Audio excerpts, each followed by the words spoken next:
here we are with Jill Stein, who is a Green Party presidential candidate in 2012, providing a much more substantial analysis than what you've just heard. Providing a much more substantial analysis than what you've just heard. Jill, can you substantial analysis than what you just heard? If you have the stream on, kill the stream. Substantial analysis than what you just heard. If you have the stream on, kill the stream. Okay, I'm going to kill the stream. Hang on. If you have the stream on, kill the stream. There. And how's that? Great, you're live. Okay. Great, and let's give this a try. If I start to distort, I'll call in on my phone. Would that work? I'm hearing a little distortion. You sound fine. I sound fine to you. Okay. All right, great. So shall I jump in? Just go ahead, thank you. Because after listening to that sugar-coated platitudes, empty rhetoric, I feel like a little bit of political therapy is in order. So as part of that therapy, I want to talk about the real state of our nation. The president just finished his speech before Congress, and as usual, is full of inspired, high-flying rhetoric and rosy promises for the future. But it's important to separate the reality from the stage show, and we need a real discussion of where we are so we can set our priorities right and secure the future for our imperiled families, communities, our country, and our planet. So I will say what you likely already know, that the State of the Union is not strong. It's actually quite troubled, and in critical ways it's getting worse. But it is eminently fixable. We're facing unprecedented crisis, an economy in relentless decline for the vast majority, and a climate accelerating towards catastrophe. In addition, we face expanding endless wars and the attack, but solutions are ready at hand that can bring a just and sustainable prosperity that can rescue the climate and make wars for oil obsolete. And these solutions already enjoy majority public support. A movement for democracy and justice is rising up across the country and the world that is moving these solutions forward for people, peace, and the planet. And the Green Party is here to give that movement the political voice it deserves and must have in order to be effective. So before talking about those solutions, I first want to acknowledge what I didn't hear from the president, that the vast majority of Americans are struggling. Nearly 1 in 2 is now living below or near the poverty level, with children, students, elders, and people of color hardest hit. Nearly 49 million Americans have no health insurance. Over 6 million have had their homes taken through foreclosure. Average households lost an astounding 40% of their wealth in the recent downturn, and in low-income communities, this reached a staggering 90% of their wealth, thanks in large measure to this poverty and hopelessness and the failed war on drugs. Over 7 million people, largely poor African American and Latino men, are under correctional supervision, 10 times greater than the number in 1965. And 37 million college students and recent graduates are trapped in student loan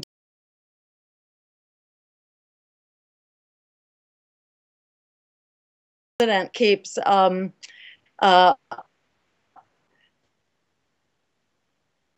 bragging about, with half of graduates now in jobs that do not require a college education and do not pay commensurate with that education that 37 million students have gone in debt in order to achieve. Roughly 25 million Americans are unemployed or unable to find full-time work. Household income has fallen faster since the end of the recession than during the recession itself, because the recovery, as well as the vast majority of predicted future employment, is low-paying jobs. While record numbers are in poverty, the 1%, large corporations and the wealthy, have never had it better. The big corporations enjoy historic profits as they contribute less than any time since before the Second World War to the tax base that keeps the infrastructure going that their profits and our lives rely on. Big banks who are bigger than ever, thanks to the continuing bipartisan failure to rein them in. The second point I want to make before getting to the solutions is that the political establishment, Democrats and Republicans, is largely making the crisis, imposing austerity on everyday people while they continue to squander trillions on endless wars, Wall Street bailouts, and tax breaks for the wealthy. The president is very much a part of that establishment, having campaigned on a populist platform of taxing the rich, saving Social Security, and making the economy fair. The president has once again morphed into an invaluable ally of the economic elite, willing to throw you under the bus. In his recent fiscal cliff deal, he did not tax the rich. He largely gave them the store. And he's now once again looking to cut Social Security and Medicare and Medicaid. This is going to undo whatever benefit he might achieve by passing a minimum wage law. And let's hope that comes to pass. But I'm not holding my breath looking at the track record of the president's other promises in his previous addresses, including his State of the Union address last year. But needless to say, these proposed cuts to Social Security, Medicare, and Medicaid are absolutely unconscionable. And this continues the policies of the first Obama administration, which clearly did not make the economy fairer. And these policies are still driving the crisis. Trillions in Wall Street bailouts that are ongoing as we speak. $85 billion every month to continue bailing out the big banks. Corporate trade agreements that continue to send jobs overseas and depress wages at home. This is what the president was talking about in referring to the Trans-Pacific Partnership, and how frightening that he's planning to do the same thing again now across the Atlantic. He brought us health care reform that locked out single payer and the public option, locked them out of the debate. He brought us drill, baby, drill energy policies, which he's still talking about. He brought us the sabotage of international climate accords, millions of avoidable home foreclosures, which are ongoing, and the dramatic escalation of immigrant deportation, as well as the expanding wars for oil and drone wars and assaults on our basic civil liberties and more. All of these policies were substantially promoted or controlled by the White House and cannot simply be blamed on those Republicans. Now, the political establishment, including the Obama White House, is making the crisis worse with its continuing obsession, which you heard over and over again in that speech, about the concocted budget deficit crisis. This is, in fact, a thinly veiled excuse for austerity. That is, for cutting social programs and for ignoring the unemployment, which is the real source of the deficit and the real source of the crisis. Let's be clear. This deficit resulted largely from the economic downturn brought on by Wall Street waste, fraud, and abuse. That downturn not only killed jobs, it also depressed tax revenues, causing the federal deficit to skyrocket. And it was further worsened by the endless immoral wars, the giveaways to the rich, and the private health insurance waste. Those austerity cuts now being advocated by the president and Congress are virtually guaranteed to make the deficit worse. Because when you cut programs, you cut jobs and the tax revenues created by the jobs. The more austerity, the more unemployment you create, and the worse the deficit gets. That's why austerity has proven over and over to worsen unemployment. In the 1930s, austerity turned a Great Recession into the Great Depression. And it's worsening the economic crisis in Europe right now. That's why the president's proposals and the Republican proposals to lower the deficit by cutting social programs, especially Medicare, Social Security, and Medicaid, are dangerous and misguided. Social Security is not in crisis and does not need to be cut in order to be saved. The best thing for the long-term stability of Social Security is to simply lift the payroll tax cap and include capital gains and dividend income in the Social Security payroll tax pool. We can lower the deficit in the long run by creating jobs that generate revenue, and in the short run by taxing the rich, cutting the bloated military, and ending private health insurance waste through Medicare for All insurance system. As you know, we're facing not only an economic crisis, but the climate crisis too. In the past year, we've seen record heat, fires, storms, floods, sea level rise, drought, and rising food prices. As the president mentioned, some of that, but he clearly didn't understand what's driving it, because all of the above energy strategy does not fix it. And in fact, it's worse than just those things I mentioned. In fact, Antarctica and Greenland are melting 5 times faster than just 2 decades ago, leading to an estimated 6 feet sea level rise, and possibly much more by the end of the century, which is going to make the storms and the floods far worse and devastating, in fact. Already, 400,000 lives a year, including 1,000 children a day, are being lost due to climate change. The global economic cost is well over $1 trillion a year and 1.6% of global GDP, in fact. And this has huge costs, economic as well as human, in the United States as well. And all of this has happened with 1 degree temperature. That's 1 degree Celsius.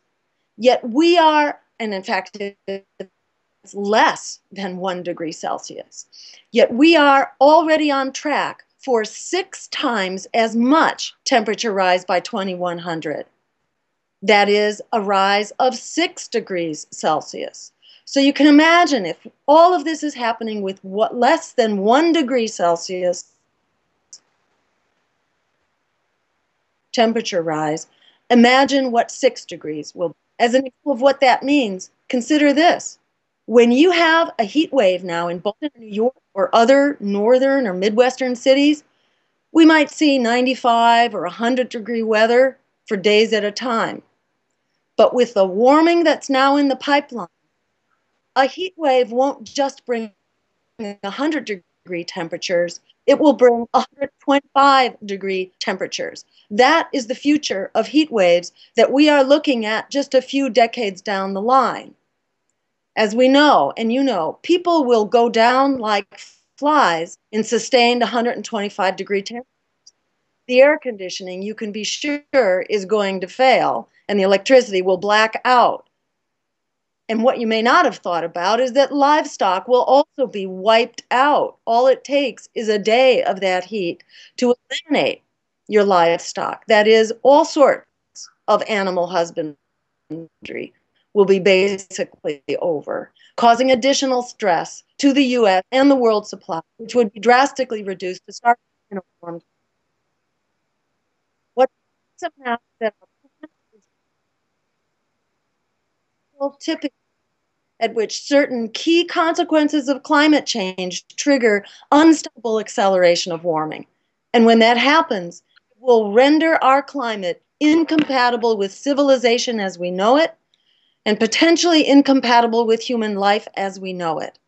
The worrisome thing is that these tipping points, like the disappearance of polar ice caps and the melting of methane deposits in cold areas of the planet, that's already happening.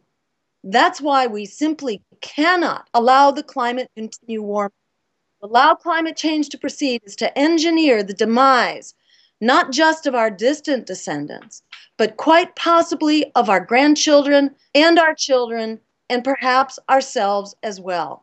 That's why we must solve both the climate and the economic crises at the same time, and we must start now. They are ultimately one and the same. We can't solve one without solving the other. So now for the good news. We can fix both of these crises through a Green New Deal, an emergency program to create 25 million jobs to jumpstart the green economy, put a halt on climate change, and make wars for oil obsolete. The Green New Deal empowers communities to decide what jobs they need to become sustainable. It prioritizes jobs in clean renewable energy and conservation, in sustainable agriculture, in public transportation, as well as jobs that teachers, nurses, childcare, after school and home care, drug abuse and violence prevention and rehabilitation. It would create public sector jobs and establish a modern conservation corps and public works administration. It would jumpstart community-based small businesses as well as worker-owned cooperatives. It would cost far less than the 2009 stimulus package, less in fact than $500 billion. But that would create far more jobs. In fact, enough to jumpstart a real sustainable recovery, because we create jobs, then provide tax breaks, which is an expensive and ineffective tool for creating jobs. It was tax breaks that was used in the 2009 stimulus package for the most part. So the Green New Deal, it could be funded, in fact, by cutting the bloated military to year 2000 levels, by saving hundreds of billions of dollars per year, and through doing that, and by taxing the rich. This includes a small 0.5% sales tax on Wall Street. They are paying 10% general for sales tax. So half is actually a very small thing to ask of the world's richest people. It would generate about $350 billion annually while reining in Wall Street speculation. So this is a win-win on all sides. In addition, we would increase capital gains and tax it as income. And income would be taxed more progressively, with multimillionaires and billionaires paying in the 50 to 80% range, like they did before the tax giveaways of recent decades. The Green New Deal would also be funded through savings that we get by eliminating health insurance waste through Medicare for All. This would provide health care to everyone while ending the massive, wasteful private health insurance bureaucracy and reducing the medical inflation that's overwhelming federal, state, and household budgets. And this would save trillions of dollars over the next decade. By jumpstarting the green economy, the Green New Deal can begin to rein in climate change. But we need to take several additional steps. One, we must enact a carbon fee to make fossil fuel companies pay for the costs of their carbon emissions and speed the transition to clean renewable energy and efficiency and conservation. Two, we must rapidly shut down dirty energy by phasing out coal, nuclear, oil, and natural gas. And three, we must say no to all new forms of dirty climate-changing energy. No to Keystone XL pipeline, no to tar sands oil, no to fracked gas and fracked oil, no to new mountaintop removal, coal, deep water drilling, and Arctic drilling. And number four, we need democratic control over our energy to ensure that we will leave the lethal fossil fuels in the ground and achieve a zero carbon, full employment economy that's essential to save our planet and our children and our economy. I'll just mention, in addition, we need to end the student debt. Instead of bailing out the banks, let's simply redirect that $85 billion being spent by the Fed now every month to continue the Wall Street bailouts. Instead, we simply redirect that $85 billion a month from the bank bailouts to bailing out the students. And they will then be debt-free within the next year, actually within the next year and a half. But that's good time. In addition, we need to make public higher education free. We have done this over the past century for secondary school education, which was necessary for economic security. In the future, we need college education to guarantee economic security. So by extension, we should be paying. That is essential. In addition, we know that it pays for itself. We know this from the GI Bill, which basically returned $7 in public benefits for every dollar that was invested. The actual cost of this is approximately $30 billion a year to get it jump started. This is a tiny fraction of what we are paying right now to bail out Wall Street. We also call for respecting immigrant rights as human rights, and this means providing a respectful and welcoming path to citizenship right now, not 15 years from now, as in the Obama plan.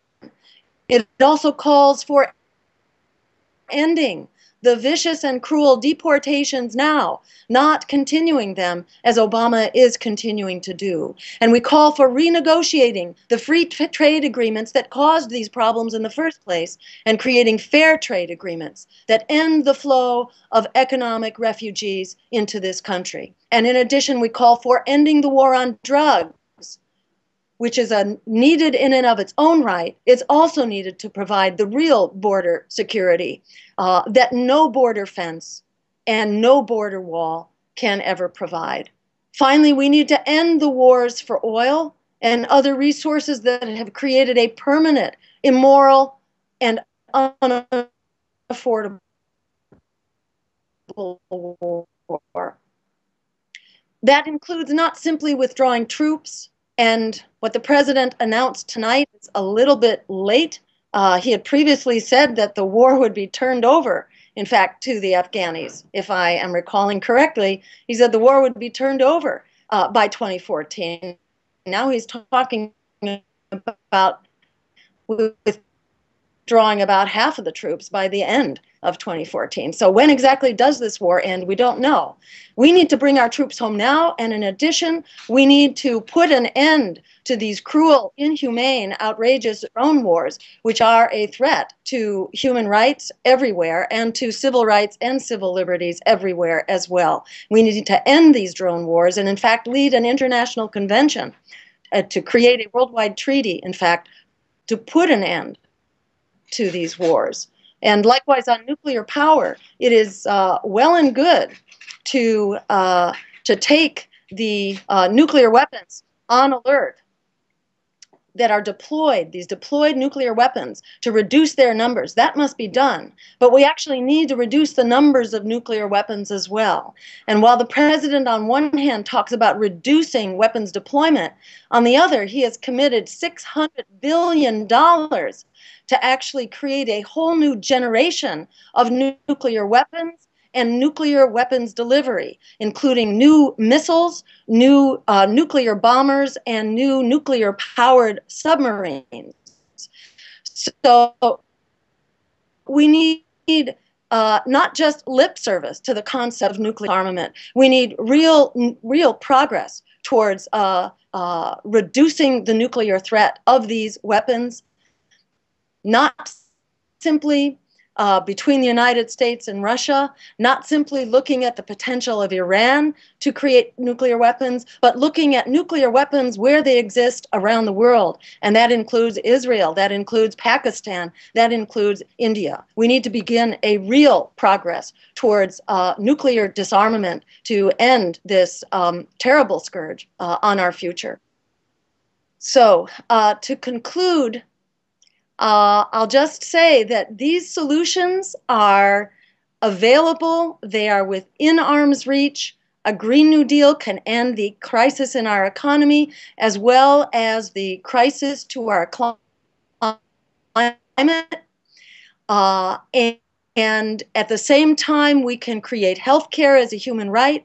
We can end the immoral and endless wars, and we can create a respectful and welcoming path to citizenship and end the deportation. The public supports these solutions by substantial majorities. The missing link here is for us to stand up and to use that public support that exists to move forward and to reclaim the promise of our democracy and to implement the life-saving, planet-saving solutions we urgently need.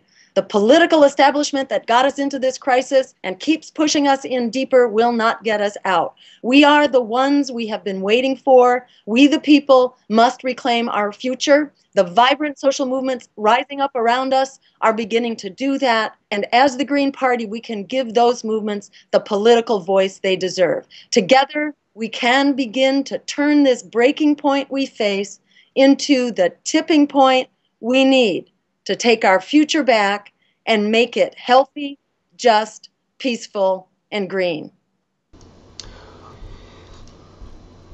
Thank you, Jill. It's interesting to compare what you've just said to Obama, and whereas Obama had mostly vacuous sugarcoating, you had substantial policy. Now, people can argue one way or another about whether they agree or not with different policy aspects, but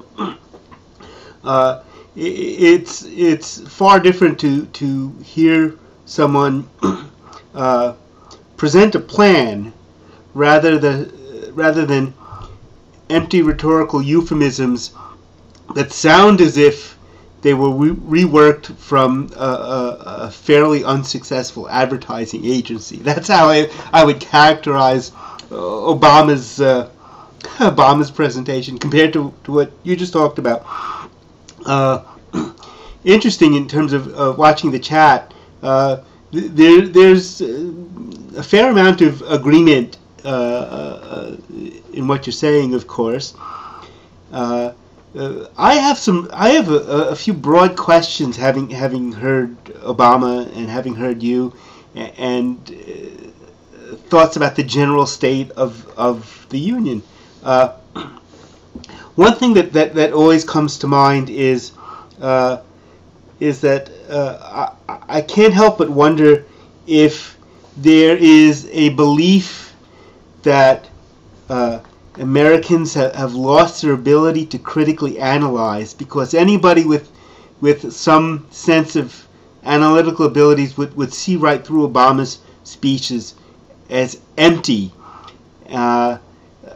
I'm wondering how you feel about the state of the general public and whether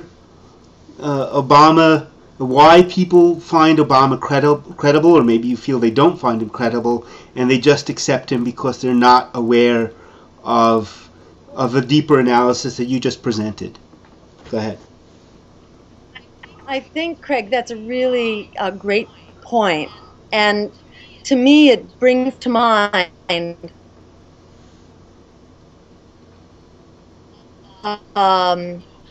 how hard the politics to suppress alternative voices. When Sherry Honkala and myself went to the gates of Hofstra University, and tried to raise the issue that people don't have to settle for these two corporate-sponsored candidates that basically, agree with each other on most issues, from the expanding war to the undermining of wages and the exporting of our jobs and the corporate free trade agreements and privatizing healthcare and education and all the rest.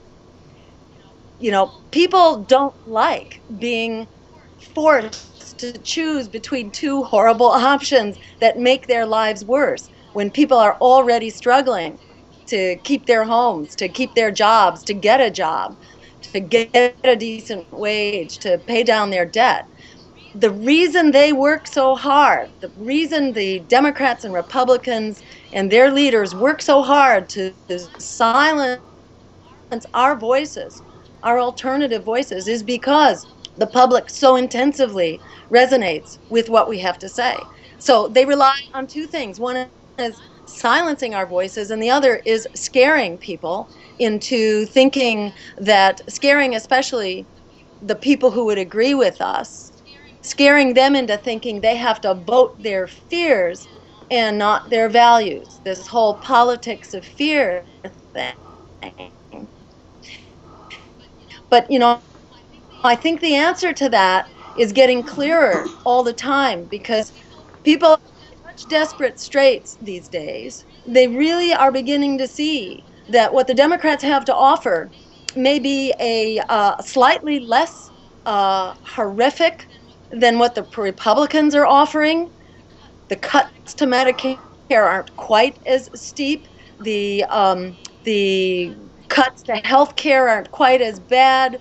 The austerity isn't quite as bad. It's terrible on top of an already desperate situation, but it's not quite as bad. People are realizing that the difference between Republicans and Democrats is no longer enough to save their jobs or to save their homes or to get them out of debt, or certainly not enough to save the climate, as we heard from Obama's basically drill baby drill continued policy. So as people wake up to that fact that it's a choice between a rapidly sinking ship or a slightly less rapidly sinking ship, you know, that's no choice at all. I think increasingly people realize they have nothing to lose and everything to gain by standing up with the politics of courage and actually driving forward the real solutions that will get us out of this mess. I'm not sure if you have Netflix or watched the series House of Cards. Rarely am I impressed with things that are nominally mainstream media, but of course Netflix is doing something very unusual and taking something straight to them, and this they actually outbid some of the mainstream media to get this show, although I can't imagine much of the mainstream media would be interested in it. House of Cards is a series about the Democratic majority whip and his wife, who heads a not-for-profit called Clean Water Initiative, and my hope is that enough people will see it that will get a sense of what the Democratic Party is really like. It so exposes how corrupt they are, and makes it so obvious. Kevin Spacey will actually turn to the camera periodically and explain why he's doing what he's doing. But I'm wondering if even some aspects of the media, because obviously, you know, David Fincher and Kevin Spacey, who took the role, there were some writers and directors and producers who felt they needed to expose something, and apparently were able to convince somebody to invest millions of dollars to buy that. So I believe we lost Jill for the moment. Jill, are you still there? Can you? Yes, hear me? you're fine. Okay, that's no problem. In fact, without the video, the audio may be better. But I'm wondering, how can we reach people given we don't have access to the mainstream media? What do we do? What are you doing besides now having run for president to get word out? Do you have a strategy for us or for activists in general to, you know? So much of what I hear is let's write a letter to Obama or petition or dissuade him from doing this or that, when he has no interest in listening to us. And that's why I mentioned House of Cards, because it's very evident who pays their tune. Go ahead. What is your plan? What do you think we should be doing? Well, I would encourage people who are not yet plugged into my campaign website to do that, because we are still running strong. And with the election, or let me put it another way, just because they held a rigged election doesn't mean that the fight is over. The fight is ongoing. And at this point, and the people who were engaged in the campaign are very much still fighting the fight, and in many ways. So, for example, we are mobilizing for the upcoming February 17th mobilization in D.C. There will be a strong Green Party contingent. We will be there with our message. Our message is not simply stop the pipeline, but stop the fracking, stop the mountaintop removal, stop the exploration of the Arctic, stop the nuclear power, stop all of that. And in fact, the alternative to it is the full employment, clean energy economy of the future. We're talking about fixing the economic crisis as we fix the climate crisis. We need holistic, comprehensive solutions. We can't do this with single bullets. We got a big problem ahead of us, and we need the big vision solutions. We will be there talking about it, that we need political change, not climate change. We will be carrying those signs, because we know that you will not get the policy changes that we need unless we are also getting the political changes that we must have. The two go hand in hand. So we will be there on the 17th, and we will be there with the climate movement. We will be there with the anti-fracking movement. We will be there with Occupy, with workers fighting for decent wages and for decent benefits. We will be there with the teachers who are fighting to stop the privatization of schools and the closings of schools and the testing, the commodification of education into these testing, these oppressive testing regimens. So these movements are going on, and we will be there with them, actually in the trenches. And we encourage you to network through our website for starters, and also network with your state Green Party. If your state doesn't have a Green Party, get in touch with our campaign, and we'd like to help you form one. But by staying in touch with the National Party, with our campaign, and with your state parties, that's how we continue to build this force and create our own networks that do an end run around the corporate control of the media. And one add, which is just that we're doing candidate trainings right now all around the country. You will see them on our campaign calendar at jillstein.org. And if you can possibly go to one if it's near you. If it's not, let us know, and we'll do our best to create a campaign school in your area. So we are taking...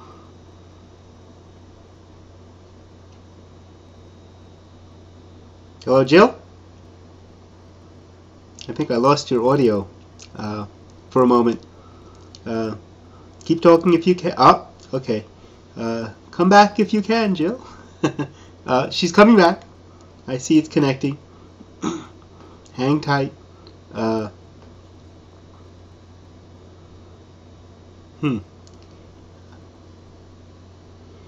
She may be having connection issues. You can see little dots show it's connecting.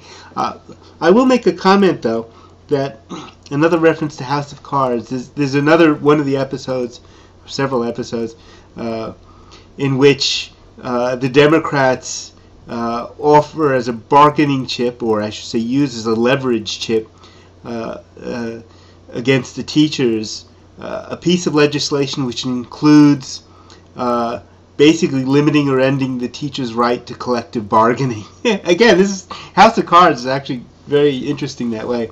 And then here the Democrats are tossing away organized labor.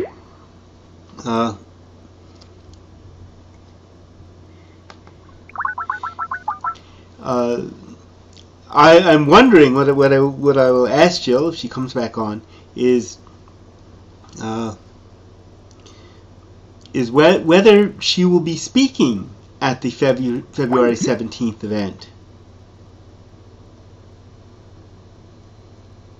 Well, it looks like Jill is now offline, so I think we lost her. But my hope is that the Greens get a speaking spot there, because I think we've earned the right to speak at the February 17th rally, and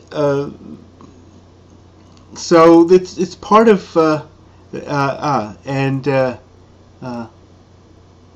Syracuse, ULA, could be Ursula. Greens won't have a speaking spot on February 17th.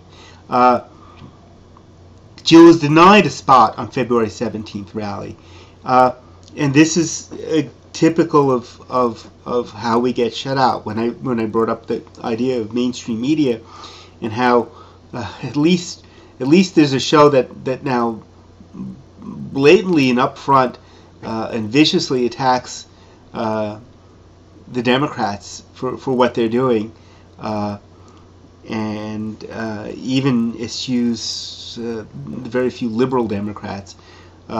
Yet we, an alternative, are still being shut out, and I think that's a large part of the what we face, of the problem we're hit with in terms of reaching the public. Even when we see overt criticism of the Democratic Party, as House of Cards is doing, what we don't see is any room amongst some of the mainstream not-for-profit groups, which is also a message in House of Cards. There's no room for alternative views. There's alternative in this case. I think mainstream.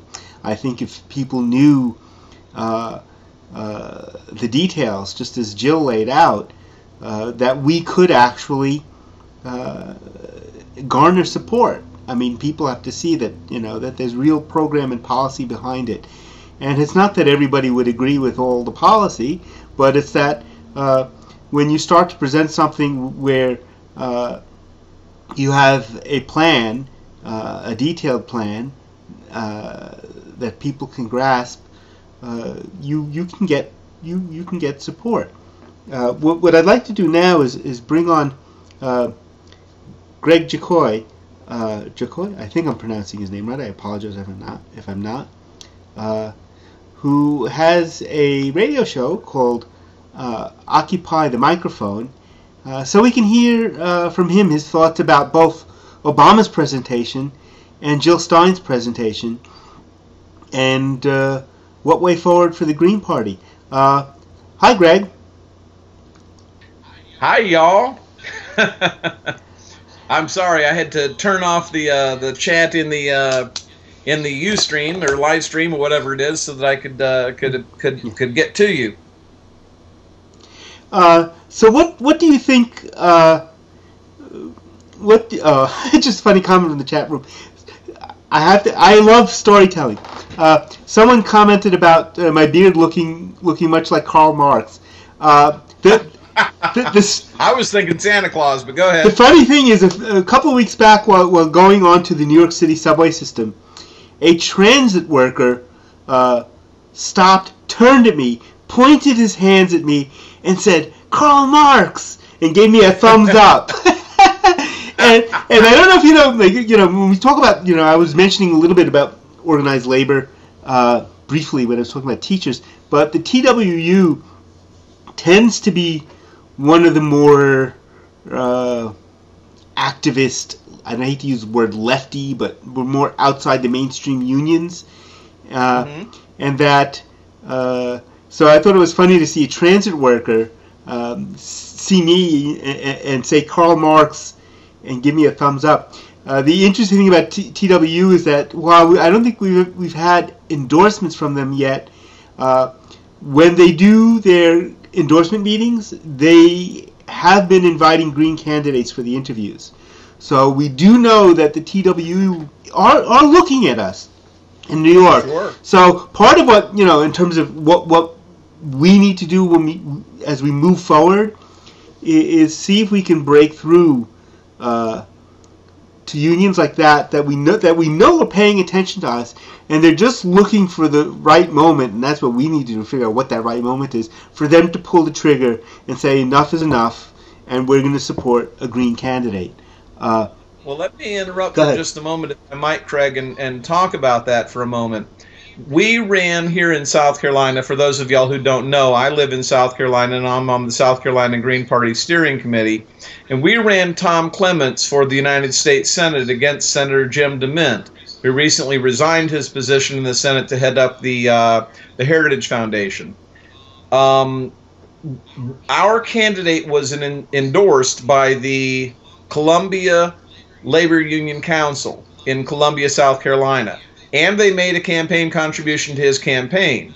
Now, the reason that happened is because one of the members of the leadership of that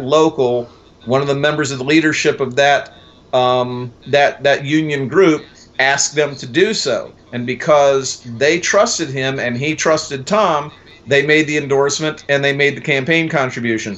So I want to address something that someone has said in the chat and was talking about repeatedly, and that was local, local, local. The Green Party needs to be local, and they were also emphasizing that the Green Party needs to be perceived of as being a centrist party, not being perceived of as a leftist party.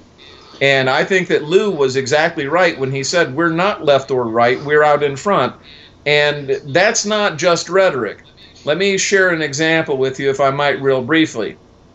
And I know that this might upset some people who do consider themselves to be on the left side of things, but it's simply the truth. On today's show, Occupy the Microphone, we interviewed Art Goodtimes for a little while. Now, Art is a member of the San Miguel County Council in Colorado and an elected Green, and has been reelected repeatedly. So this is a local office. And part of what he told us today on today's show was that when the county council in San Miguel County was considering local legislation that had to do with gun control, he went to the community that he represented and spoke with them about that to find out how they felt. And then he voted against the letter that they intended to send because while he agreed with it on a personal level, he did not feel that he would be representing his constituency by signing the letter as it was initially written.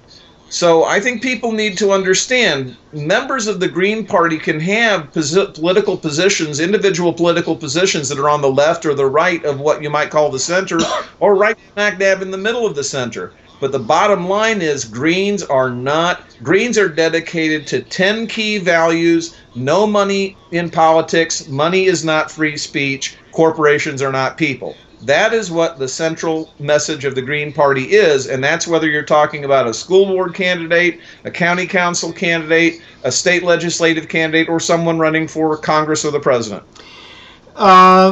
Yeah, there's no doubt a lot of truth in what you say in terms of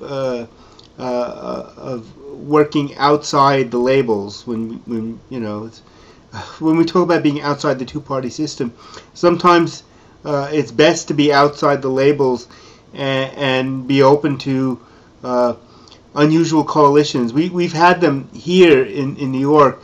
One of the odder ones, going back, I guess it was some 15 years ago. There was legislation in Congress that would have put alternative health care in control of the FDA, which basically would have pretty much killed the use of supplements and ended the use of, the ability for people to even seek, homeopaths or naturopaths. And the irony is one of the groups that came out, because of course we Greens support, many of us Greens, I should say, I won't speak for everybody, many of us Greens support alternative health care, or are not that allopathic health care is always wrong, but the thing is there are other things that have been used in other cultures. Certainly, many of them for centuries. So who would join us but members of the Conservative Party? There's a Conservative Party in New York, because they, their take of it on it was slightly different, but they didn't like the fact that the government was going to control our right to choose alternative health care or to choose nutritional supplements.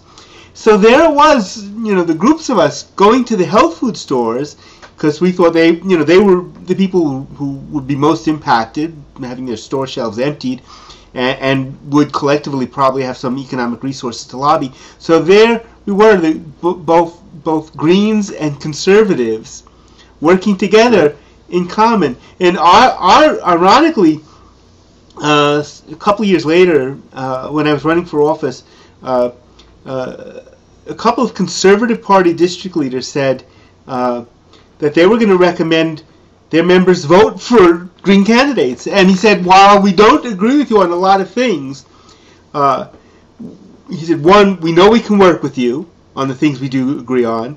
And he said, we are not Republicans. It's conservatives, so there's a difference.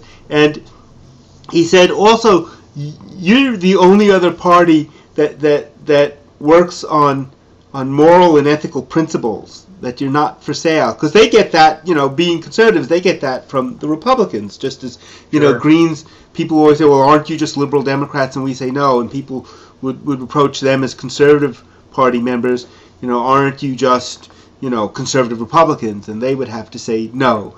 So sometimes when you address issues and approach, break through the rhetoric, you can form unusual bases of support.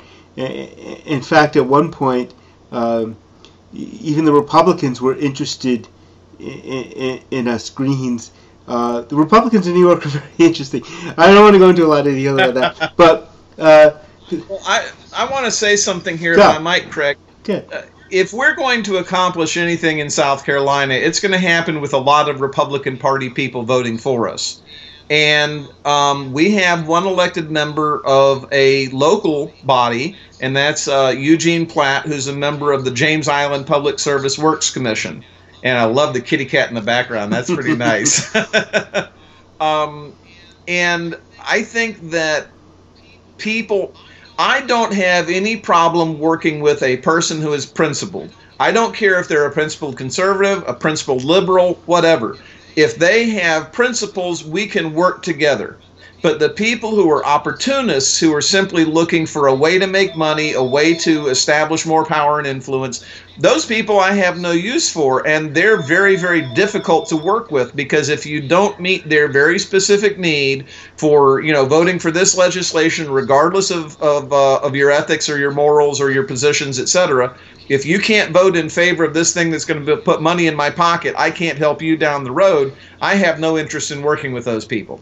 That sounds almost like it could be out of House of Cards. But well, I haven't seen that. I've heard you talking about it, but that really is the way I feel. Life is too short. I'm 55 years old. I don't have another 40 years on this planet. And I want to see something get done. And as I say, if it's going to happen in South Carolina, to a certain extent, it's going to be because a lot of Republicans who are principled Republicans voted for us. Yep. And sometimes that's going to happen because they realize the people they've elected from their own party are charlatans. Yeah, there are people, I think, when you talk about the public, the people we need to reach, there are people who highly value integrity, something that doesn't really exist coming from politicians across the spectrum. There's Jill. They're calling us now. But were there any more questions that folks had in the chat room? I want to make sure that we address them. I see a lot of discussion back and forth.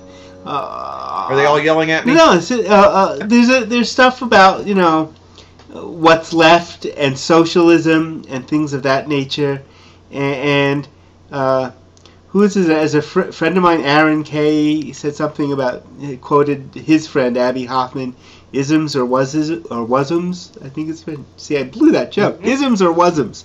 Well, tell Aaron I said hi, and tell him that Daisy Deadhead had said hi too. Yeah. Aaron is often with us on things. I love Aaron. Yeah, the Pie Man. We're Facebook friends. For those who don't know, Aaron Kay was, or is still known as, the Pie Man. What he was famous for back in the 70s and 80s were pieing people like Jerry Brown or Daniel Patrick Moynihan or several other elected officials. So. And I think that he pied that idiot woman in Florida, the anti-gay rights advocate. Yes, Ms. Orange Juice. Right. Anita Bryant, wasn't it? Anita Bryant. Right. I did want to talk for a moment about the president's State of the Union address specifically, though, if I might. Go ahead. One of the things that occurred to me as I was reading the text, and I got online a little bit late, so I was reading the text trying to catch up with where the president was at. And one of the things that occurred to me is that he was basically telling the Congress, I'm looking to move as far towards corporations as I possibly can. I want to push our schools to get involved with the military-industrial complex. I want our schools to get involved in special coalitions with businesses, etc. I want to see universities training not people for critical thinking, but people for jobs. And this sort of thing, I believe, should be very scary, once again, to principled people. Because what he's doing is presenting us with an opportunity to become a cog in the wheel. And really and truly, we're not, and I realize that there are plenty of Greens who don't think that we're spiritual beings in any way, shape, or form. But for those of us who do believe that we are spiritual beings in one way or another, there is no way that we can perform our responsibilities as a spiritual being or as part of humanity if we are simply a cog in the wheel. Now, the president also talked during his presentation about things like cutting Medicare and how this was something that he wanted to work with the Congress to accomplish, saying specifically that he endorsed the Simpson-Bowles Commission reports. The Simpson-Bowles Commission reports essentially are designed to cut government programs that benefit individual people and replace them with tax cuts for very rich folks. And the truth of the matter is, I was actually talking with my wife about this earlier tonight, and I said, as terrifying as it is, the prospect that so many people are going to be injured by these cuts, the truth of the matter is that may be what it takes to wake up some people who are just completely oblivious to the fact that this stuff is coming. What we're seeing happening in Greece, what we're seeing happening in Spain and other parts of the world are the kinds of things that can and will be happening here in the United States. And we have seen nothing like that here yet. And I guess that I need to keep on talking because Craig is otherwise occupied right now.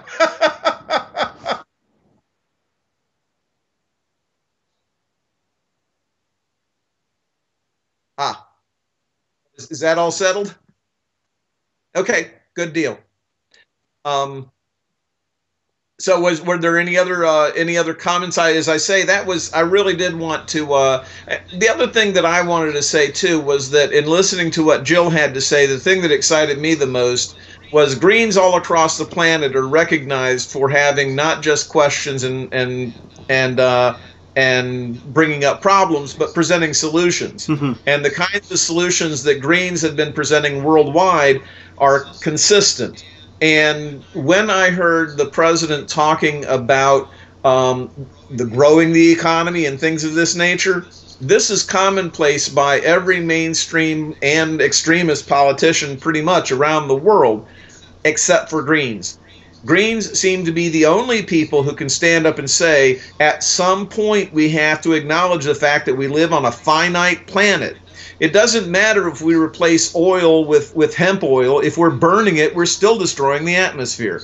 We're still doing damage to future generations. So we recognize the need for real fundamental change, and you'll never hear the phrase steady state economy applied by a Democrat or Republican because they're afraid of that idea. If we get to the point to where we say, okay, we have enough stuff, now what we have to do is figure out how to distribute it in a way that provides for everyone's needs, that's just a terrifying prospect for them. And I disagree with the fellow who was commenting in the chat room that these changes can only come at the end of a gun. You won't find anybody more nonviolent than your average Green. Yeah. I think there's a resistance to the phrase sustainability, and we have a system and a culture which whose solution to every problem is unbridled growth. What we need to do, it's like trying to outgrow the problem by creating more, bigger, consuming more, and you can't. When you consume faster than the ecosystem can sustain it, it's almost like the virus that eats its host until both the host and of course the virus dies because the body dies, and that kind of analysis doesn't just completely flies by. Well, I won't say it flies by the elected officials. I somehow, I feel that some of them are actually aware of this, but it's just not important. It's not like, one of the things that does get me about Greens, it's one of the peeves. There's some truth, but there's some bother in it for me that Greens are always trying to, we must educate them because they don't understand. And the thing is, I think oftentimes they do understand, and they just don't care because they have another motive. I mean, it's clear that Obama is aware of the climate crisis, but he has bigger interests than solving it, in a way that we would consider solving it. His method is, how can I use this to create more money for the corporations to offer more solutions? Where's the product in this? That's what he's looking for. Right. Where's the product? Where's the thing? How can we use climate crisis to sell something so that the corporations can make money off of it? Have a greener planet and buy our thing. We'll just natural gas. Well, I guess all gas is natural the same way a disease is natural. The problem is I don't want to hasten our death by natural causes. Cancer is a natural cause also. Well, I had a fellow, the same fellow that I mentioned who assisted Tom Clements in getting the endorsement from the Central Labor Council in Colombia. I asked him one day, I said, I don't get it. Why is it that these people who are running the corporations, etc., why can they not see what we see? I mean, they've got to be as smart as we are. Why can they not see how they're damaging the planet and hurting their own families' futures? And he said, Greg, they do see it. They don't care. That's it. And I said, well, that doesn't make any sense. Why would they not care? A dog doesn't poop in his own, space. It's like, it doesn't make sense for human beings to behave like this. And he said, I'm not necessarily saying that he's exactly right, but I think it made sense. He said, the reason they don't care is because they're getting theirs. They look at it as, hey, I'm going to live to a certain age and I'm going to be as comfortable as I can possibly be. And if I have to oppress a whole lot of other people to get that comfort, that's a compromise I'm certainly willing to make. And this is part of why, when I hear, and I live in the Deep South, so we see a lot of religious folk around here. And when I see these religious folk, I don't understand how they can be hoodwinked by the politicians who know, who know that they have to lie to them to get their vote. And I don't understand why they're simply willing to accept these statements that are in direct conflict with what they're learning at church on Sunday. Yep. Yeah. It's I'm amazed at the lie that people, and I don't know if people accept it, but the lie that people tolerate. I don't know if I should say accept. It's the question I asked Jill about. Do you think Americans have lost their ability to critically analyze? Because it really just takes, I don't think it's rocket science to see where things are headed.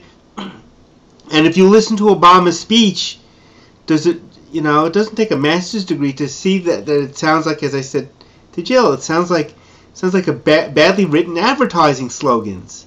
It really, then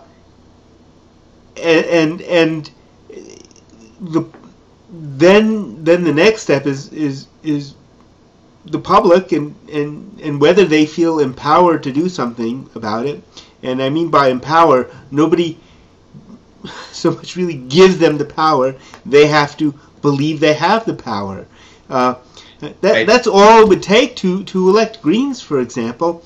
Once a candidate's on the ballot, really, all you need to do is check the box, pull the lever, or whatever voting mechanism you use to have at least a fighting chance. And it's true they may steal the election, but people at least are very conscious of elections being stolen, given the way the media does pay attention to that. At least they may not pay attention to ballot access, but they pay attention to the potential of stolen elections. And all it would take is for people, there are people who would nominally support Jill Stein, but their response is, well, she can't win. Well, actually, technically, she, it's like, yeah, she could if you just vote for her. She's on in enough states. Granted, the state she wasn't on couldn't do anything except write in. But, yeah, once you understand you have the ability to make that decision, because the option is there, and you proactively seek the information, you just have to do a very simple act of, I'm going to do this. And it's not a protest vote. It's because you want that candidate to win. And this whole thing about protest vote. I don't want to protest. I want to win. I don't want to protest while the gun's pointing at my head. I don't want the gun pointing at my head. And you know what? It's like being in a football game. So, they might, say, yeah, but it's a long shot. When you're down by 6 points and there's 10 seconds left on the clock, sometimes you throw the Hail Mary pass, and once in a while you complete it. I don't want to make Tonight on Jeopardy, my mother-in-law is a stroke patient, and I go up and watch Jeopardy with her most every night. Tonight was the team tournament. It was a 2-day final tournament. On the first day, one of the contestants won like $15,000. The next one won $18,000. The third one wound up with like $3,000. I was absolutely convinced there was no way in the world that this boy from Georgia was going to wind up winning this deal. It just wasn't possible. $18,000, $15,000 versus $3,000. Guess what? He won the whole shooting match. He got like $37,000 in today's game. So I'm sorry, folks. We're not looking for anything bizarre. We're asking people to vote in an election. Yep. It's not really a strange thing to ask people to do.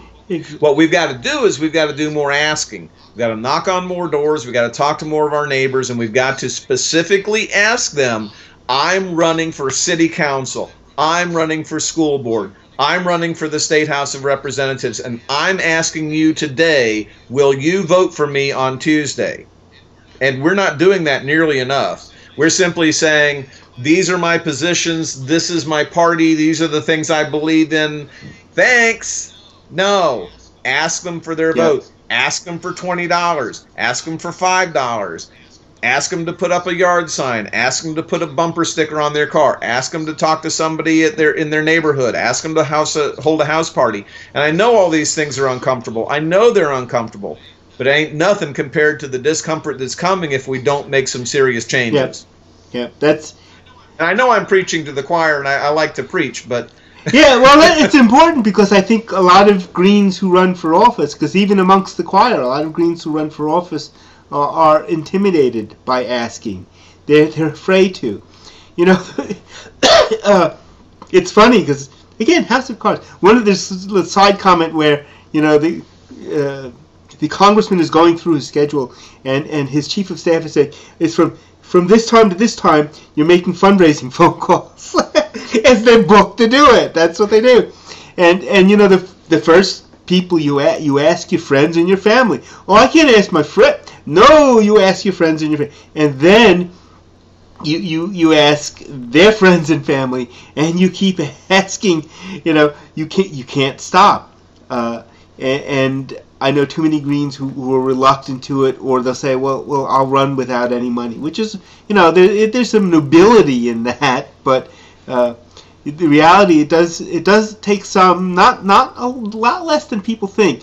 One of the things that Bill Hillsman said in his book Run the Other Way is he said there's so much waste talking about, you know, in political consultants and how much is spent in advertising.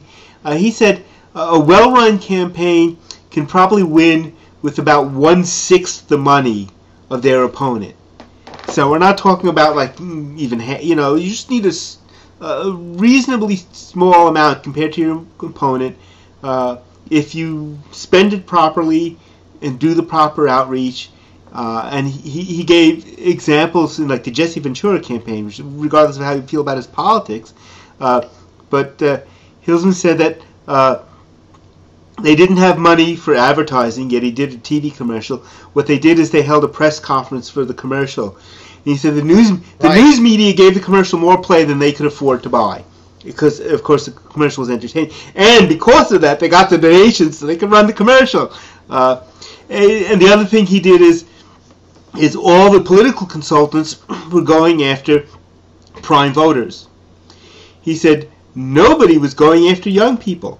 So rather than trying to chase after the same people in a crowded onslaught of messages, he went to the people that everybody was ignoring, young people, and that basically is what put him over the top on election eve.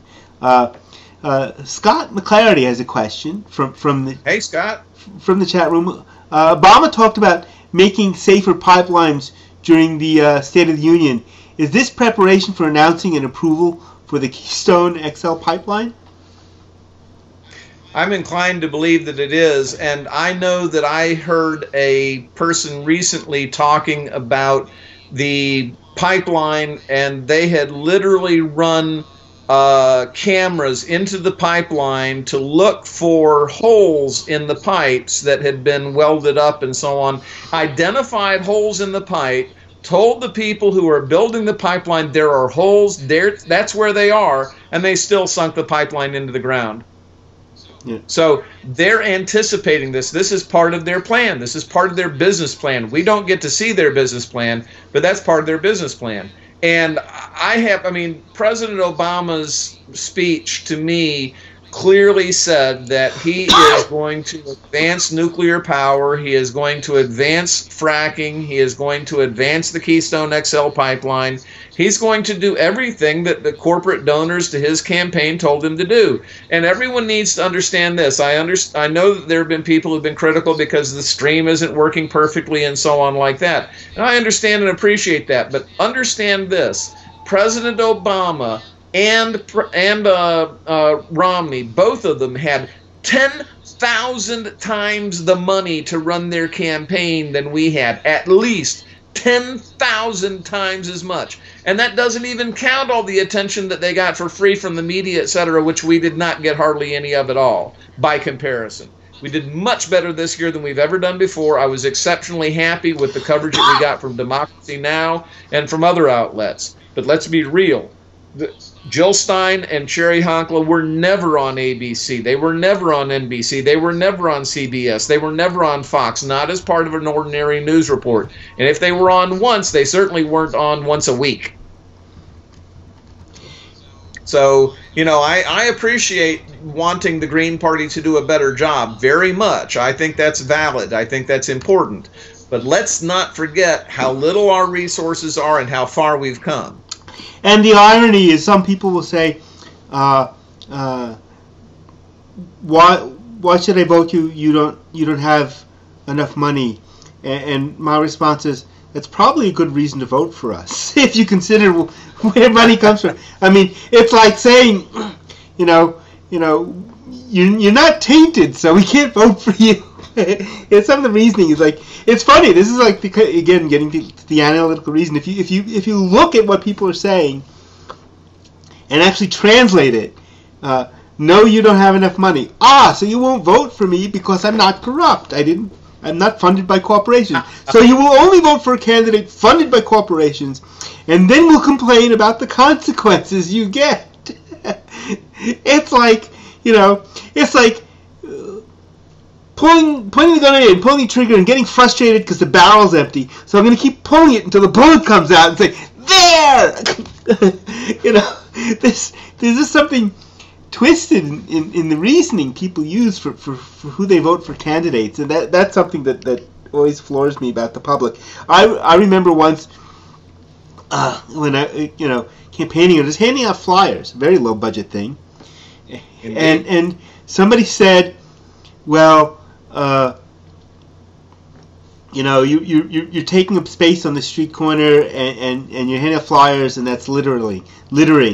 And it's like, I wasn't throwing the flyers on the floor, and they didn't have to either. Their paper was certainly recyclable, and it was recycled paper I was using. And I'm thinking, like, so you're saying I shouldn't do any outreach? Is that what? So I shouldn't hand out flyers. Now, if I ran commercials, you would complain how horrible seeing all these commercials were. If I took out ads, you would say, well, I hate all the ads. It's funny. At one point, I actually did something that, again, another thing people don't like, is I put flyers under windshields on cars. Because being in an urban area like New York City, we'd often fly subway stops. And I, during one campaign, came to the conclusion, I said, yeah, well, that's great if you, what about all the people who never take the subway? So I had people who complained about that, and finally I got a call from a reporter from a major newspaper, and he said he grumbled about, because he thought he carried his weight, he grumbled about how he stuck a flyer under his windshield, and they said, well, he wasn't even aware I was running until he saw the flyer. He told that to me. He said, I didn't even know you were running. Then you stick this flyer in, and what a piece of junk that you put, not that the literature was junk, but that he stuck a flyer. And I said, well, it seems to have gotten you to call me, and if you don't like it, I guess the alternative is that you would prefer me to be silent, then you definitely wouldn't know I was running. So I pointed out that his logic was rather circular, in that... Hey, democracy is inconvenient. It's also expensive. Yep. This is just reality. And people who don't want democracy to inconvenience them, people who don't want folks knocking on their door and asking for their vote and so on like that, are just going to have to suck it up. This is the system we live in. And if you don't like that, you do exactly the same way I do when a religious solicitor comes to the door. I say, thank you, I'm not interested, and close the door and move on. It takes 2 seconds. Yep. He didn't like having the flyer on his windshield. He spent more time calling you to complain about it than it would have taken for him to simply fold it up and lay it on the seat and toss it out when he got home. And the irony is he was a journalist who covered politics, who wouldn't have known I was running. And I actually had asked him, I said, well, I live in your neighborhood and I'm running for local office. And I said, do you read? Because I was actually getting pretty good coverage in the local newspapers. And I said, do don't you read the local newspapers? You would know about me that way, and if everybody did, then I wouldn't need to put flyers on people, because they would. Well, the local newspapers were free, right? He said, no, I don't read the local newspapers. He said, there's no news in them, and I'm like, oh, hey, and I'm saying to myself, and you're a writer for a living, who works at a larger newspaper. I guess that's why the bigger newspapers don't cover local news, or don't get the connection. But it's interesting how the rationalizations people use to divorce themselves from what's going on, which gets back to why I raised the question about people lost their ability, to do critical thinking. I think I don't want to say anything pervasive like that. I actually think a lot of people do think critically. Some portion of them don't know where to find the alternative, and the other portion thinks critically, but are in such despair. It's like there were people who vigorously supported Obama, and there were people who really felt he was an evil, but just a lesser evil, and. The problem is they knew he was an evil. They just haven't been able to make the leap into choosing something that's not evil. It's like if you're given two choices. One expression I like to use is the anesthesiologist at the executioner's gurney. You have a choice of being killed and feeling the pain, and you have the choice of having the anesthesiologist, so you won't feel the pain. And they prefer the anesthesiologist. And my response is, I prefer to live. I don't either. And we shouldn't be limited that way, but people seem to be afraid. Some people seem to be afraid to get beyond that, even though they understand. And it's that gripping fear that keeps people from moving forward. And it's why, you'll see some portion of the public thinking Obama did great, and there are other people who will see it for what it is, as an empty speech, but saying, well, at least I'm glad it's Obama's empty speech and not Romney's empty speech. And then we hear Jill Stein. Right. And they don't get to hear something that actually includes policy. Well, I don't want to say that President Obama didn't present any ideas or have any plans. I think that he did have some clear plans and clear ideas, but I think that they were not the sorts of ideas and plans that will benefit the average American person. When he talks, for example, about bringing corporations and universities together and making sure that businesses working in cooperation with the Department of Defense and the Energy Department, and everyone needs to understand what I understand. Energy Department means nuclear weapons, okay? Believe it or not, folks, that's who runs our nuclear weapons program. It's the Department of Energy, not the Defense Department. So when I hear the president saying that, that's a specific plan. That's a specific plan to bring, to quote unquote, bring jobs home. And I think that people do need to understand too, when the president says that he's going to pursue this Trans-Pacific Partnership Plan and then expand it into a Transatlantic Partnership Plan. Have anybody, I would guess that 9 out of 10 people who are listening to that have never heard of these things, and it simply slipped in one ear and out the other. It doesn't sound particularly controversial, but those of us who are in the Green Party, I would guess, probably do know that the president has taken all of this business and turned it over to private corporations, and we're not even allowed to know what they're negotiating with their partners, other private businesses in other parts of the world. This is not a negotiation between the United States government, the Japanese government, the Thai government, and the Philippine government. This is a negotiation between corporations. And I'm sorry, anyone who thinks there's an American corporation today is wrong. There are no American corporations. There are no Japanese corporations. There are no British corporations. They're all transnational corporations. And they don't care about anything but money. As George Carlin said, they don't give an F about you. They don't give an F about you. They don't give an F about you. They only care about money. And listen, I love money as much as the next guy, but I also like to be able to breathe. I also like to be able to enjoy my constitutional rights. I also like to be able to eat healthy food. I also like to be able to hope that my children will learn critical thinking, not just how to, put widget A into box B and become a cog in the wheel. They're basically saying The Simpsons is on every night. You can grab a Big Mac on your way home, pick up a six-pack, settle down, and, eventually you'll just get dull enough that you'll fall asleep. And that's simply not good enough. Yeah, your comments about corporations versus countries almost sound straight out of say, I guess I'm very, these last few weeks, very culturally, media cultural sensitive. How do I say it? Good for you. It sounds like straight out of the movie Network. Yeah.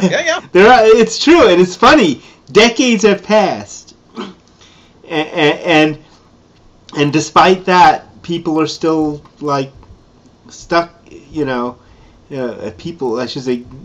I don't want to say countries either. Corporations get to do what they want, and then you have the spin about government is bad and ineffective. So therefore, we have to privatize everything because somehow the corporations are so much more efficient, and yet people only see government, corporations. There's something else missing. The public. How about public control? Go ahead. In his speech, President Obama specifically said that he wanted to that something along the lines of the government is not the solution. We need to empower individuals and corporations to make decisions in their own best interest, something along those lines. I'm sure I've mangled it terribly.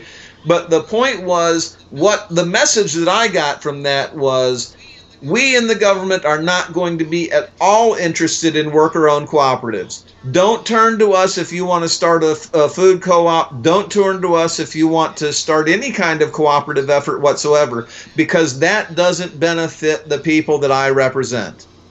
And this is something that I think we should be very concerned about, because the president is once again talking about taking our individual money and giving it to other people. And when people say, and I don't hear this very often, I'm glad to say, they tend to say it more about Democrats than they do about us, but when people say, you progressives, you Greens, you liberals, you radicals, whatever phrase they want to, you're just pro-government, I immediately put up my hand and say, no, you do not understand. I ain't pro-government.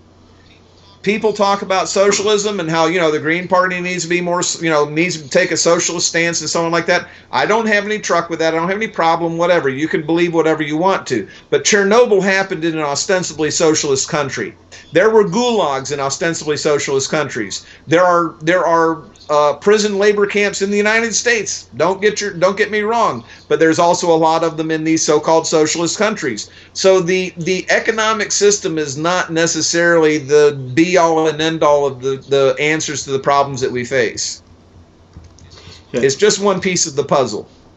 That's why we have 10 key values, not one key value. Yep. What people don't.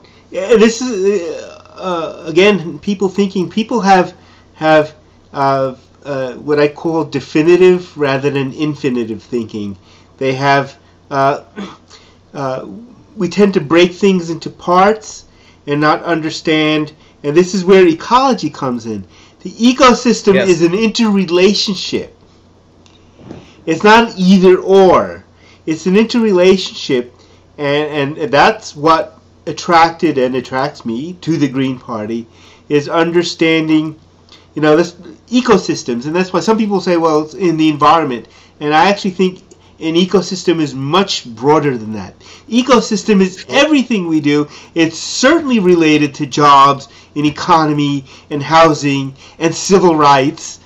People say, well, oh, you're just a bunch of environmentalists. No, we're not environmentalists. We maybe want to call us ecologists because we look at how things, the web of life is one of the older variations of the 10 key values.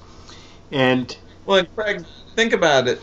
Ecology is not, or environmentalism, however you want to phrase it, is not a single issue. It's all right. In his book, Energy and Equity, Ivan Illich, this is 30, 40 years ago, pointed out that when you don't have access to energy, in other words, a steady supply of something to burn in most places, that forces who? Women and children to spend almost all of their time going out collecting dung or something to burn.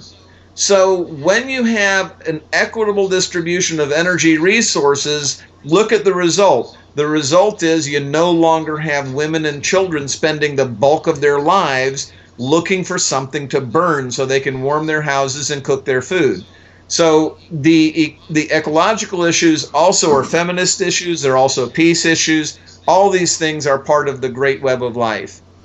Yeah, it almost goes back to the understanding of hunter-gatherer and you know, the gatherers being forced into chronic gathering because right. of a lack, you know, a lack of what they need to gather. In this case, I would almost say that this whole austerity thing is really a trickle up, and it's very much tied to energy policy, the oil industry, for example, and now natural gas, and going after whatever last scrap they can burn, so that more people will cough like I do. Well, I know that I live on the I-85 corridor, and people would normally assume that when you live in South Carolina, it must be pristine as all get out, right? Well, we are not only the nuclear armpit of the country, we also have terrible air pollution along the I-85 corridor. Charlotte, which is not very far from here, just an hour and a half, 2 hours away, has, I mean, there are repeated days in the summer when the message goes out, sorry for itching my ear, folks, repeated message goes out from the local authorities, it's too dangerous to go outside today. You need to stay inside if you can. Holy cow! If you had told me when I was 10 years old that the day would come when the government would tell me, don't go outside and play, I'd have told you were insane. Yep. But this is a reality today. And that it's gotten that bad, and that people are tolerant of this climate crisis, of this environmental crisis, and people don't, you know, it's. I interrupt myself often. That people don't connect that it isn't, you know, jobs or environment. It's jobs and environment. You know, people that, well, the environmentalists don't want you to have jobs. No, actually, a healthy ecosystem is much more efficient, which means greater productivity, less wasted energy in terms of doing the jobs that we do. Reap more, and I don't mean in terms of buy consumerism, reap more, but reap more for what you know, fertile soil yields more food. Monsanto does not. If you know what their whole patenting of seeds and their pesticide-resistant food, so they can use their pesticides. What a catch-22 to a dead planet that is. More like musical chairs. My wife and I went to a lobbying day in Washington, D.C. a good 26, 27, 28 years ago, sponsored by an organization called Bread for the World. And before we went out to lobby, we got some time spent learning about hunger issues so we would really understand them, and we wouldn't be standing in front of a congressperson or a senator and sound like an idiot, please do something about the hungry. We had to do more than that. And one of the things that we learned is, even back then, and I realize the world population was not as big as it is today, but the same situation persists today. It's not a question of having adequate food. There's more than enough calories produced every year for everyone on the planet to have plenty to eat, including all those starving children that we see. It's not a question of production. It's a question of distribution. We've got too many fat people and too many people that are starving to death. And I don't understand why people can't see the proper way to deal with that is to balance it out so the fat people aren't fat and the starving people aren't starving. Right. It sounds like a health plan. Yeah. But it is. Well, and know how to do these things. It's none of this is rocket science. It's the refusal to do it. And I think part of the reason that the refusal is there, and you mentioned it earlier, Craig, is fear. And those of us who are who have experience in 12-step organizations know what fear means. Future events appearing real. People are thinking this is going to happen down the road in the future. If the government does this, then that's going to happen down the road. Brothers and sisters, we don't know what's going to happen down the road. And that doesn't mean that we can't make plans for things and try to make the right things happen down the road. But if we let fear, the future events appearing real, keep us from accomplishing the things that we need to accomplish, we're going to suffer the consequences. I mean, none of this is without consequence. And if we don't, you can't do nothing and expect something good to happen. Yep. It doesn't work that way. Yeah. As I've said to Greens, because this is something, again, being that I don't want to preach to the choir, I have things that I need to say to the choir, is that oftentimes when faced with a decision, I find that some Greens will decide that they take the safest road, which is do nothing, and I have to emphasize over and over again, doing nothing is a decision with consequences. There is no do nothing. You cannot hide from something. You cannot lock out what you fear. You can't.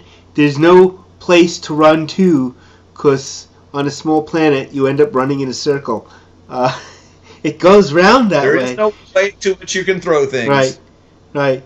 And we collectively as a party need to be better at taking decisive actions in moving things forward. Jill, and this is why I like listening to Jill speak, she has so many clear, she's not afraid of taking positions and explaining how, and even amongst Greens you'll see people arguing this point or that point, or I would do it this way, where she's not really agreeing because she said, but she's decisive and she's clear, and she could, and she can substantiate her positions with logic and reasoning, and that's something you generally don't hear in people in politics. And you'd be surprised when actually running for office, more so when you're running for local office, where you do get heard, or you can get heard if you reach people, that people are actually impressed with that. People across the political spectrum. Again, another, because I like telling stories. I was speaking when I was running for the state legislature at an event at a funeral home, strangely enough, and the issue of abortion came up because this was a hot issue at the time in this neighborhood, because it's heavily Catholic, although heavily Democratic, the neighborhood I was running in, and someone asked. Both the candidates were there, myself and the Democrat, are you pro-choice or pro-abortion, as they put it? Are you pro-abortion? And the Democratic candidate basically vacillated, went in circles and couldn't say, and this, and my response was, I am pro-choice, but I also understand that we live in a society where without economic support where women are faced with an education or a child, a job or a child, that is like a Hobson's choice. That's not real choice. But I'm pro-choice, and we need to solve those economic and social problems, and we need to have community support for people. And after I gave that presentation, the end of the year, this woman came up to me and she said, "I'm a right-to-lifer." The Democrat wouldn't say either way where she stood. She said, "You're clearly pro-choice, but I'm going to vote for you." She said, "Because I know I can work with you." You know, because there are things, because you understand, because even though she was absolutely pro-life, but she understood that I had a grasp of the problems people get put into that can be resolved. We have a member of the South Carolina Green Party Steering Committee who is adamantly pro-life. And let me tell you what that means from his perspective. I mean, obviously, if he were here, he could tell you better himself. But what I understand his position is, I'm opposed to the death penalty. I'm opposed to war. I'm opposed to abortion. But I know that we can outlaw war. I know that we can outlaw, these other things. I also know we can't outlaw abortion. It isn't going to work. You know, women have pursued abortions when they felt they had to have them forever. And so, I respect his position. He's saying from his perspective, he doesn't think that it's a choice that a woman should make, but he also thinks it has to be a woman's choice and not a man's, and certainly not the government's. Yep. So, once again, I realize that sort of perspective may be upsetting to some Greens, but I think that a lot of Greens have those kinds of perspectives. I've never met a Green who thought that a woman or a doctor should be thrown in jail because they either received or performed an abortion. Yeah. And this is the kind of, when Greens run for office, to be the kind of understanding to explain, how to explain positions in a way that reaches across the spectrum.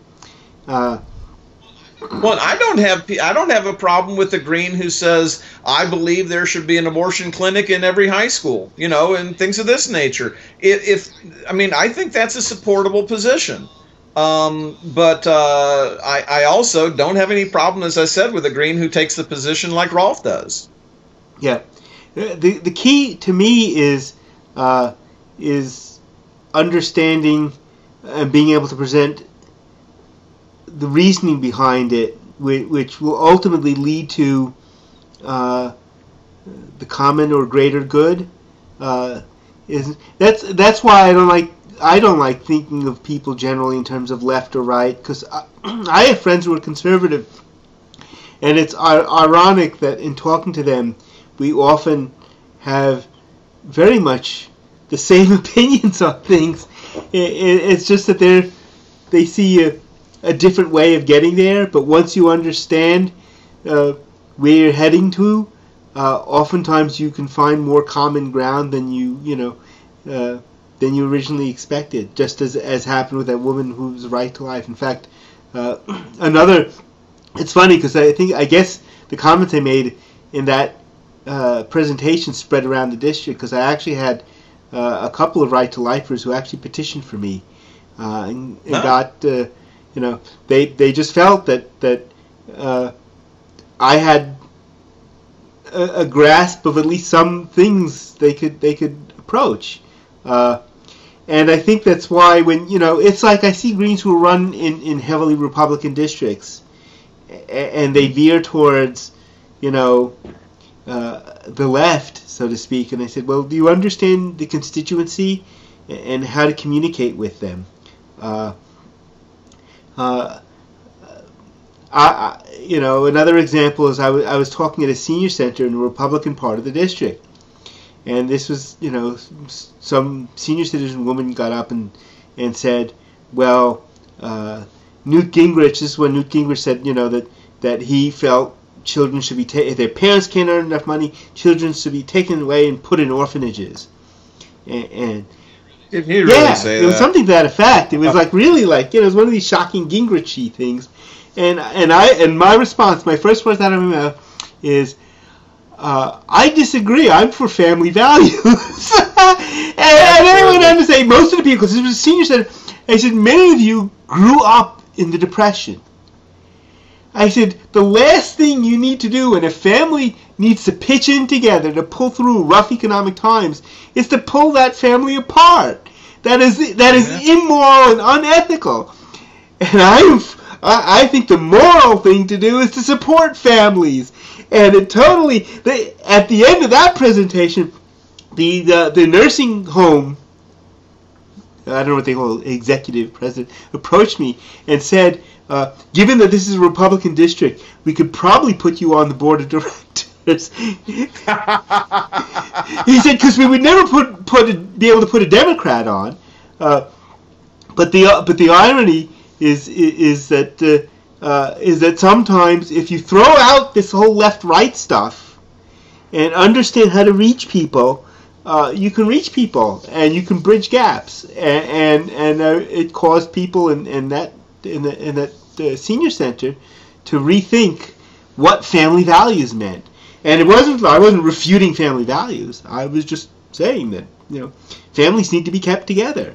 I could have sounded like a conservative to some people, and I guess maybe I did, which is why there was some very interesting enthusiasm for me. And funny, subsequent to that the Republican city council candidate after that approached me and asked me to work on his campaign, but I didn't. I disagreed with him on a lot of things, but we did actually end up working together on the term limits issue, and the local papers came out with articles. Craig and Craig and so and so to get it was kind of like a big deal, like the extreme left and the extreme right. But the thing is probably because they were looking at things as left-right. I said, no, we had common ground on an issue, and I'm not going to hold it against him that we disagree on some things because we agree on this. And we're willing to work together on this because that's how you make progress. Right, and that's the goal, is to move our nation forward and to move our planet forward. I mean, we have some very important issues that if we don't deal with them over the course of the next 20 years or so, I'm thinking, it may be very tough for humanity and perhaps even the rest of the living creatures on the planet. We seem to be messing up pretty bad. Yeah, and am I allowed to say I fear that consequence? But out of that fear, I act, not just react. Right. The fear motivates me to do something rather than run from, which is what so many people do. Absolutely. The hour is drawing late. The new day has started. Yes, indeed. So I think we should wrap up. But do you have any final closing comments? Any thoughts about Jill's presentation? I thought Jill did a fabulous job, and one of the things that I really liked about what Jill was saying, as I mentioned earlier, was that she dealt with specific solutions to specific problems. I noticed that several people were saying we need Jill to run for the Senate or Congress from hey, if Jill Stein wants to run for the school board, I'll send money to her campaign. If she wants to run for the state legislature, I'll send money to her campaign. I think that having voices like that, like Sherry Honkla's, like Cynthia McKinney, I think those voices are important. And I think that more Greens need to be taking advantage of the opportunities presented by someone's campaign like Jill's campaign to say, okay, now how can I take this Green New Deal and apply it to a run for the Soil and Water District Commission? Or how can I apply that thinking to a race for the school board or the state legislature? Because those are, in fact, the places where we're likely to see our earliest and strongest successes.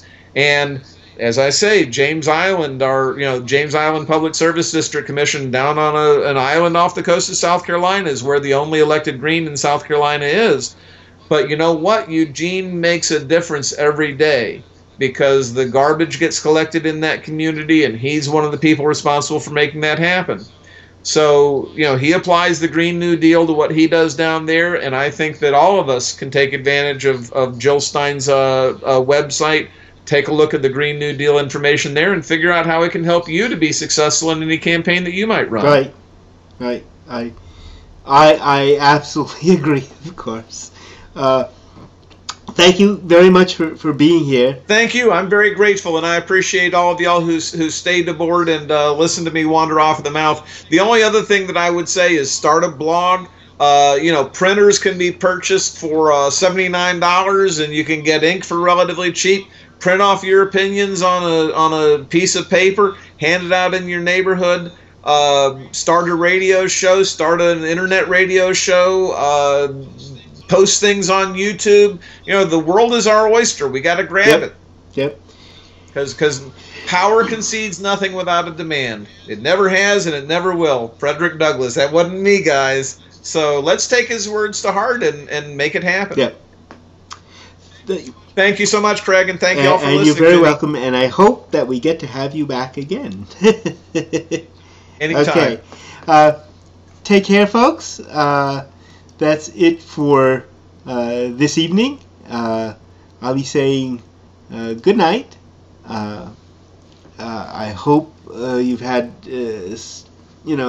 both hearing Obama and then hearing Jill Stein with a very different response. And then finally hearing Greg and I discuss things, because all these things work best when they provoke thought. And then once the thought is provoked, that provokes action. So hopefully you have some resolve to and some inspiration to do, run for local office, organize. Really, our lives really do depend on it. It's not just a political thing. It's a survival thing, and it's a thing to make life better and us better. With that, I'll drift off into the night or the early morning, and a bunch of this has been recorded and will be played back. Unfortunately, as somebody's brought up the chat, the live stream does not have any way to record the chat. Unfortunately, that is an often requested feature of many services. It seems to be something that is not done by any of the CDNs that provide chat support. That would be a feature request. But the media is ours, as we're doing here tonight. So you will get the recordings played back within the next few hours. With that, I'll bid you adieu and have a pleasant night.